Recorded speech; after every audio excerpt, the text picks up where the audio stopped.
El aprovechamiento de la energía hidráulica se conoce desde los tiempos más remotos. El hombre siempre ha sabido aprovechar la energía que llevaba el agua para sus propios fines. Primeramente se empezó con la molienda y posteriormente, cuando se descubre la energía hidroeléctrica, la usa para producir electricidad. Las primeras centrales se instalan en España aproximadamente a finales del siglo XIX.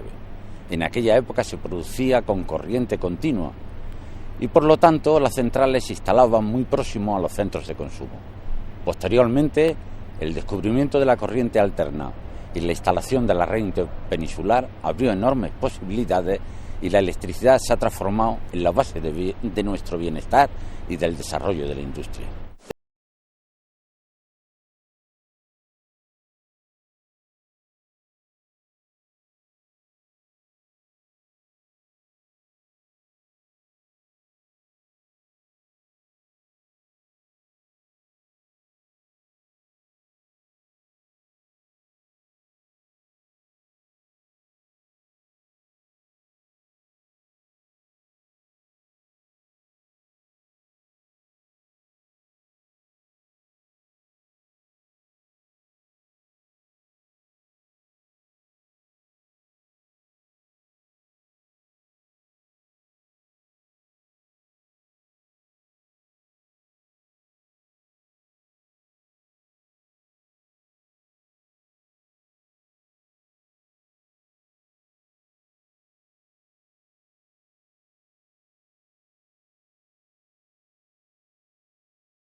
Se trataba de una humilde empresa que había en el pueblo, por el cual se recaudaban unos maquiles, le llamaban maquiles de grano, a cambio de hacer la harina a los clientes, que tal producto lo transportaban en caballerías, en carro algunas veces. Debido a la espera por tal producto se daba lugar a aglomerar mucha gente a espera del molino, mientras que era un lugar de diversión al mismo tiempo, porque con cierta gente que se esperaba, cada uno sacaba su historia, no dejaba de ser divertido. De esto lo recuerdo yo siendo niño, porque ahora, pasado un tiempo, claro, las circunstancias se transformaron de ser una zona agrícola a ser unas explotaciones ganaderas, y ahora sí que la misma feria que haríamos antes en el molino, ahora se hace en los mercados vendiendo terneros y la producción de leche, con otras cosas complementarias, el cual lo de molinos está apagado, por no decir rematado de todo.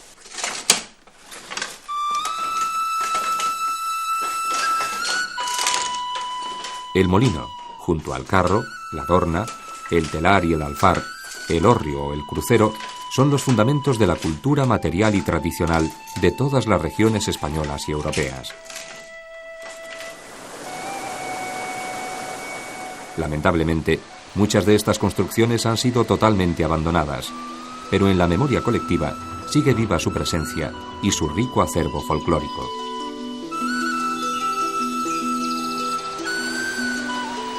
Fue escenario de infinidad de páginas en todas las literaturas europeas y de célebres composiciones musicales, tradicionales o cultas, empezando por La Molinera, de Beethoven. En la poesía de Valle Inclán Son de Muiñeira parece sugerirse que esta danza surgió del son y las vueltas del rodicio, como uno más de los bailes de rueda que se extendieron por toda Europa, como el mulchar alemán.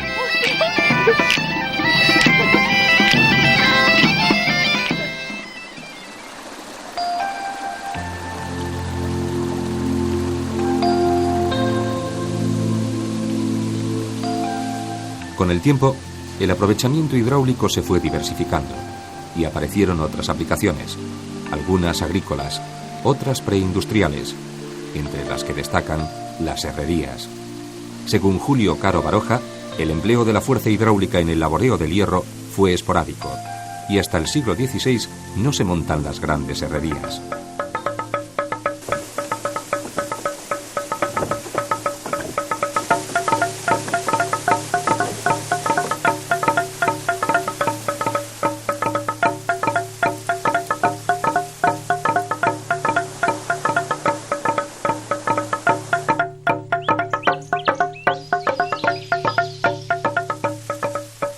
En el pueblo asturiano de Taramundi se puede seguir el ciclo del agua, que primero mueve las ruedas de los fuelles que avivan el horno de fundición y luego acciona la del mazo que golpea el hierro.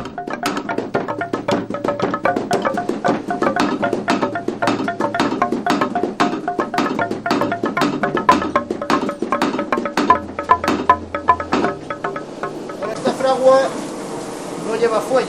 Sabéis que todas las fraguas llevan algún tipo de fuelle. Esta fragua, el aire, lo está produciendo también el agua. Aquí todo funciona con la fuerza del agua. ¿Qué se hacía en los mazos? Aquí se hacía todo tipo de herramientas de campo. Se laminaba el hierro, daba forma a las herramientas y luego en todas las casas había, digamos, un pequeño taller donde luego se hacía, digamos, lo fino, que era solamente la laminación. Se pasaba para allá y ahí se hacía pues, todo tipo de utensilios, hachas, hoces, azadas, clavos, cerraduras, utensilios para casa, cazos, sartenes, más o menos de todo. Todos el hierro trabajábamos en los mazos.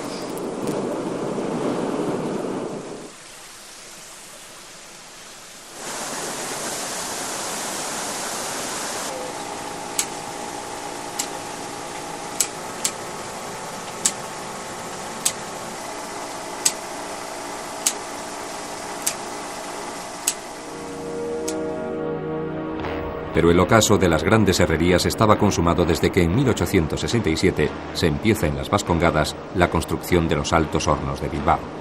Los vascos habían sido los mejores maestros herreros desde la Edad Media.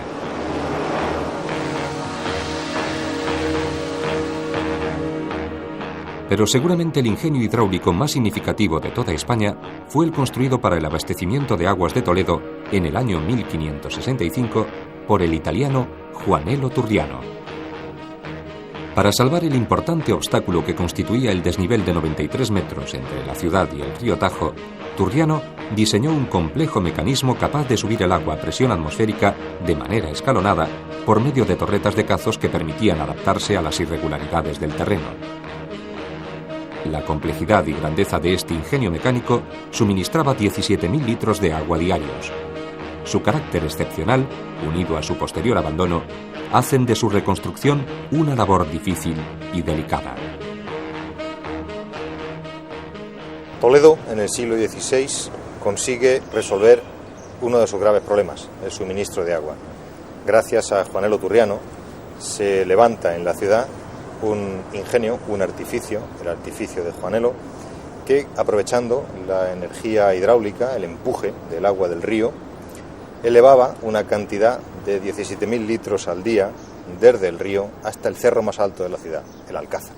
Allí el rey Felipe tenía un palacio y para dotar de agua al palacio y para abrir una fuente junto a la plaza más visitada de la ciudad, la de Zocodover, pues se construyó el artificio que empezó a funcionar en el año 1569. Más o menos en 1630 deja de ser útil. La corte se ha trasladado, el rey no tiene aquí palacio, no necesita el agua y se abandona. Con el tiempo desapareció. Hoy no hay ningún resto. El artificio tuvo mala suerte desde el principio, a Juanelo no le pagaron, murió en la miseria. Para compensar precisamente la deuda, el rey contrató a la nieta de Juanelo como encargada del mantenimiento del artificio. Fue Bárbula Medea, una de las primeras mujeres que vivieron en España de una profesión técnica. El artificio resolvía un grave problema de agua y el sistema viene a copiar otros que ya estaban funcionando en Europa. Sistemas de elevación de agua mediante unos cazos oscilantes, de tal modo que la energía del río se transformaba por un cigüeñal y unas bielas en un movimiento de vaivén que permitía ir trasladando el agua de un cazo a otro que estaba enfrente, que hacía elevarse el agua desde el río hasta el Alcázar. En total, 93 metros de diferencia, salvados los 93 metros mediante 6 torres. Una última, la séptima, la pidió Felipe II para que el agua llegase hasta sus propias habitaciones dentro del Alcázar, otros 7 metros. Esos 7 metros más los 93 anteriores hacen 100, que es la diferencia de cota de altitud que conseguía Juanelo elevar solo con la energía propia del río.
Me gustaría presentaros al Canal de Castilla como una vía de agua del siglo XVIII y la única forma de transporte que existía en aquellos tiempos. Actualmente queremos desde la asociación ADECO Canal de Castilla potenciar la comarca socioeconómicamente a través de este recurso con dos objetivos muy concretos, sin olvidarnos las funciones y los usos que actualmente se le están dando al canal, como son el regadío y el abastecimiento a las poblaciones de agua para el uso humano. Desde la asociación queremos fomentar el canal como una ruta turística. Para ello se están acondicionando las márgenes y se está señalizando los ramales norte y campos. Y otra posibilidad de desarrollo son la adaptación de pequeñas infraestructuras o el aprovechamiento de pequeñas edificaciones para la producción de energía eléctrica a través de pequeñas mini centrales.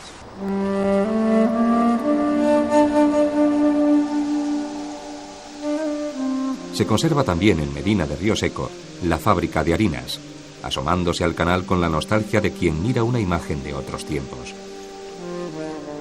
A la vieja dársena de Medina de Río Seco llegaban las barcazas que se utilizaban para la navegación por el canal.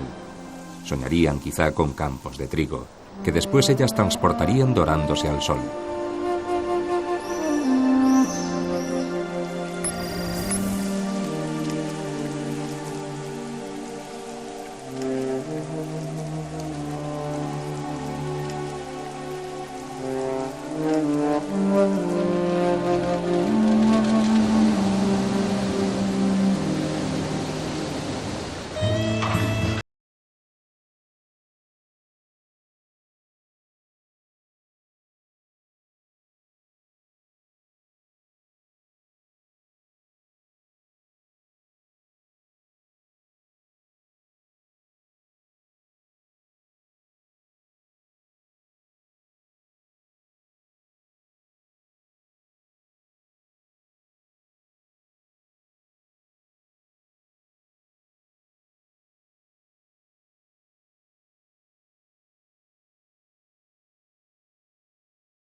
Se meció en las aguas del río Umia.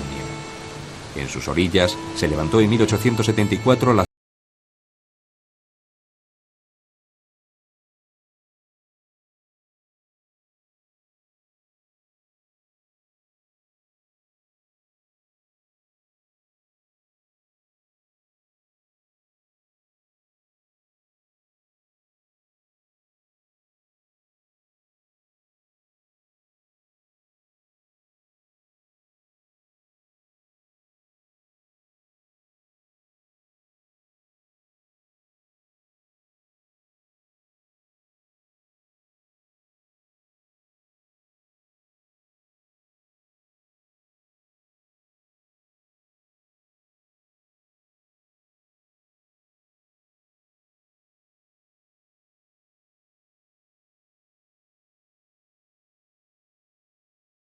otra de las minicentrales justamente valorada como histórica, porque fue en 1898 cuando comenzó su trabajo de producción eléctrica.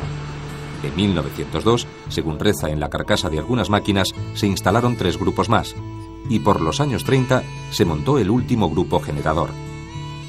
De A Capela salían 3 líneas, una a Coruña, con una tensión de 36.000 voltios, otra a la central de Fervenza, con una tensión de 15.000 voltios, y con la misma tensión, una tercera línea a San Bartolomé.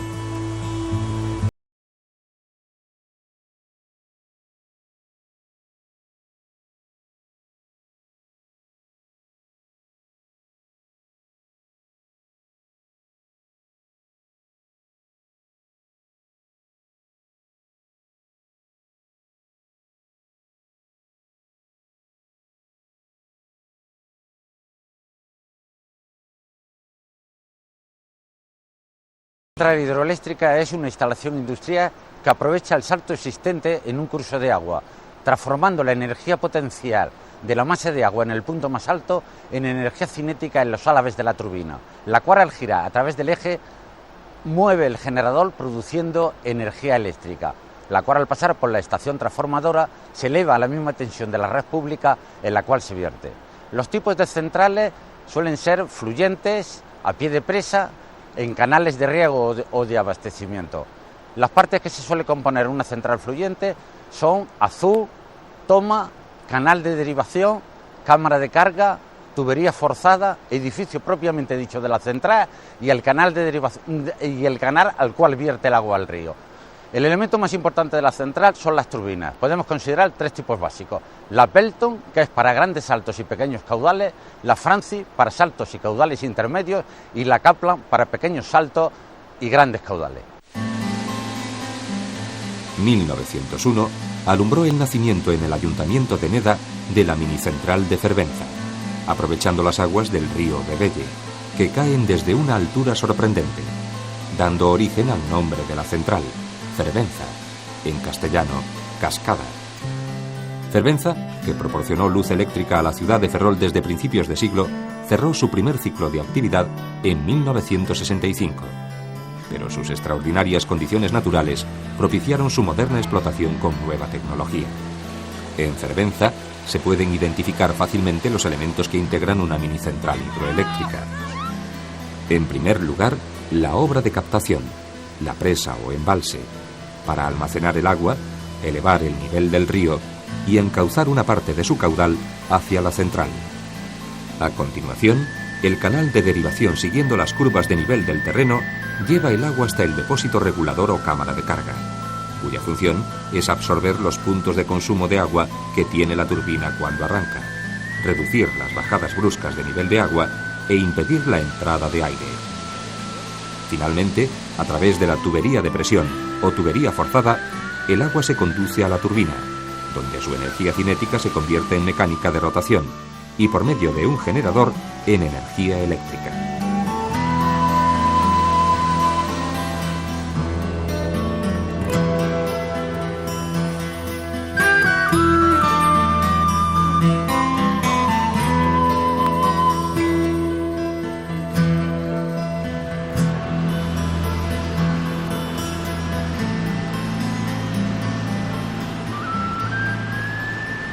Para conocer la rentabilidad de una central es imprescindible la realización de un estudio de viabilidad. Este consta de 2 partes. Primeramente, definir el presupuesto de inversión, lo cual se realiza con el proyecto constructivo lo más desarrollado posible.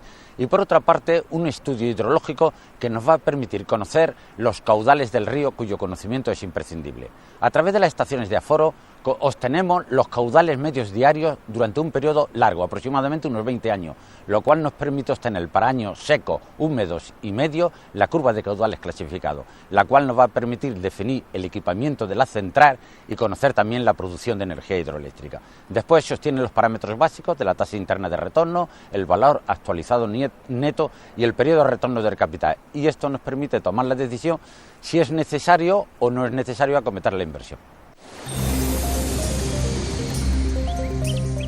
Son 3 las turbinas más empleadas en la actualidad.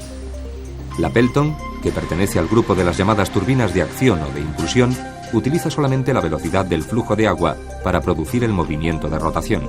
Está formada por un disco circular en cuyo borde se distribuyen una serie de cucharas sobre las que incide el chorro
La energía hidráulica en España ha sido desarrollada en las décadas precedentes por una explotación de los grandes embalses en los grandes ríos españoles.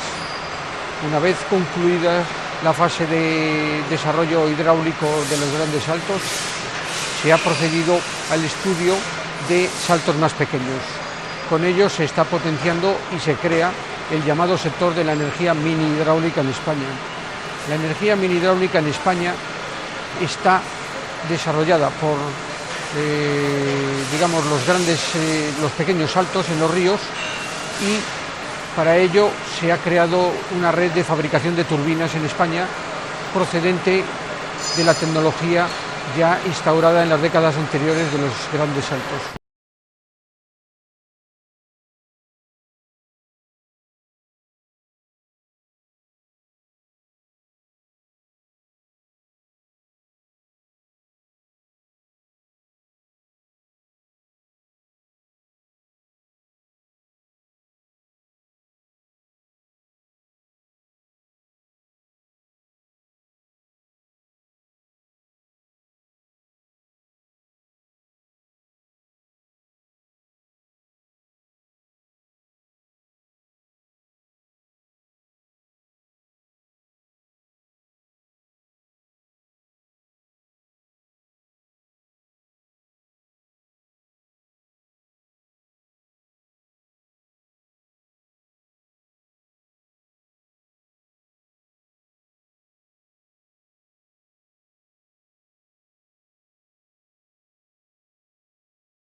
Hemos visto hoy un programa sobre aprovechamientos mini hidráulicos. Probablemente de todas las energías renovables el aprovechamiento de la fuerza del agua como fuente energética sea la más antigua de todas las que conocemos. Hemos visto molinos de agua, hemos visto grandes centrales hidroeléctricas y ahora estamos hablando de los pequeños aprovechamientos que se pueden hacer en los cauces de nuestros ríos aprovechando los desniveles. Realmente, en el caso de España, tenemos una situación privilegiada para poder explotar este tipo de energía. Tenemos montañas, tenemos numerosos cauces de ríos, básicamente grandes, pero también muy pequeñitos, que pueden ser aprovechados energéticamente, y desde ese punto de vista el futuro tiene que ser precisamente el ir cada vez a un mayor número de aprovechamientos, pero dentro de esos aprovechamientos, sobre todo, lo que tenemos que ser es muy cuidadosos con el tratamiento del entorno. Normalmente estas pequeñas centrales se encuentran ubicadas en parajes con un interés natural importante y creo que precisamente debemos poner todo nuestro esfuerzo en que esos entornos sean protegidos y que las generaciones futuras puedan encontrarlos tan bonitos y con tanta calidad como los que tenemos ahora.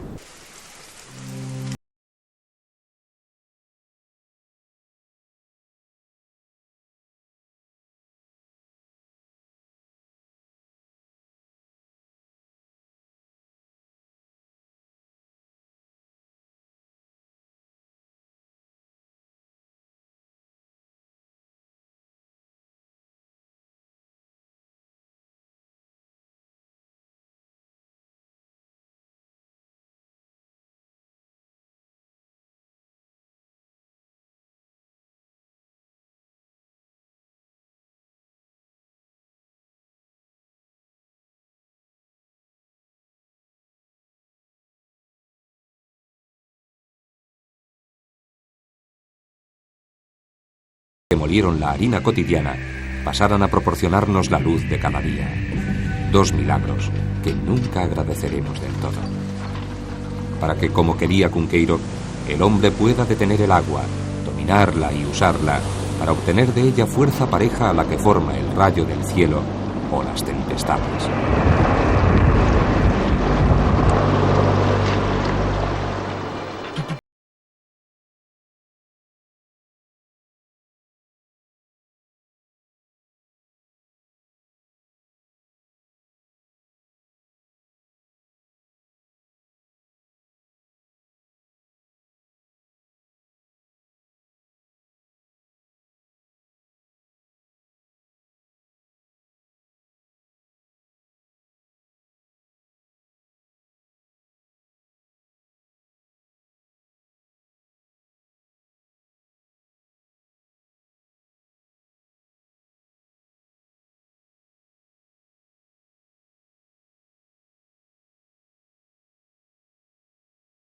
Hmm.